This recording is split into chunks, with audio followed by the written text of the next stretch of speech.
তো হ্যালো বন্ধুরা, কেমন আছো সবাই? তো আজকে আর একটি নতুন ভিডিও নিয়ে তোমাদের সামনে চলে এসেছি। তো আজকে আমি আর কি জমিতে বীজ দেবো, এই যে বৃষ্টির স্বপ্ন এনেছি।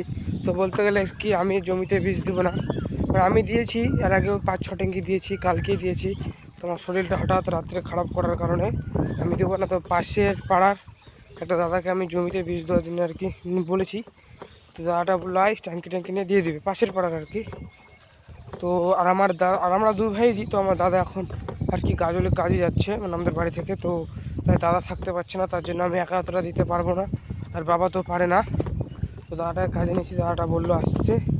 তো আমি এখন যাচ্ছি বীজের ট্যাঙ্কি নিয়ে, সেটা আজকে তোমার দেখাবো। আর আজকে মানে এবার ধানে মানে প্রফিট বলতে গেলে হবে কিনা জানি না, দুবার অলরেডি বীজ দেওয়া হয়ে গেল, তো এখনও ধান আর কি ভালো হয়ে উঠতে পারেনি। চলো তোমাদেরকে দেখাচ্ছি আমার পুরো মাঠ, পুরো জমি, দেখতে থাকো। এই দেখো, এই যে বাড়ির পাশের এই যে এই জমিগুলোতে ধান করেছি আমরা। এই যে ধানটা এখনো ফুটছে, কিন্তু ওই যে ধানের শীষটাও কেটেছে, এর আগে ধানটাও নষ্ট করছে কেটে কেটে। ওই যে লাল লাল হয়ে বসে যাচ্ছে, এবার মানে ধানে প্রচুর প্রবলেম।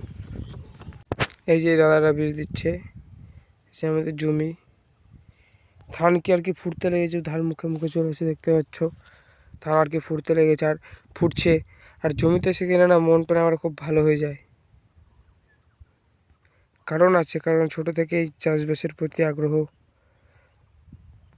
তো মানে এই ধানগুলো দেখে না একবারে না মন ভরে যায়, কারণ এগুলো নিজের হাতে বড় করা। তো এই যে এগুলো যে দেখছেন কিনা না বন্ধুরা, এই যে এগুলো, কারণ এগুলো ছোটো থেকে নিজের হাতে বীজ সার দিয়ে বড় করা। তো মানে দেখলে আর কি মন টন ভরে যায়।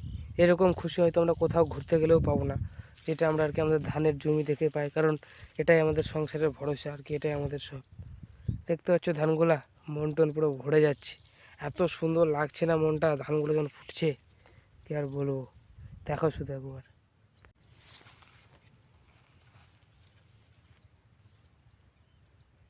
আমাদের ওই জমিগুলো বীজ দেওয়া কমপ্লিট হয়ে গেছে, দাদাটা আসছে।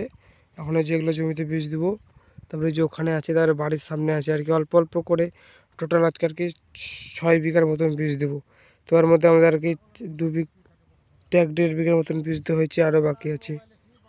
তো বন্ধুরা, এখন বাজে একটা, এখন আমাদের বীজ দেওয়া কমপ্লিট হয়নি, আরও আর কি 1-1.5 মানে আরও 4-5 ট্যাঙ্কি লাগবে, তখন ভাত খেতে আসছি।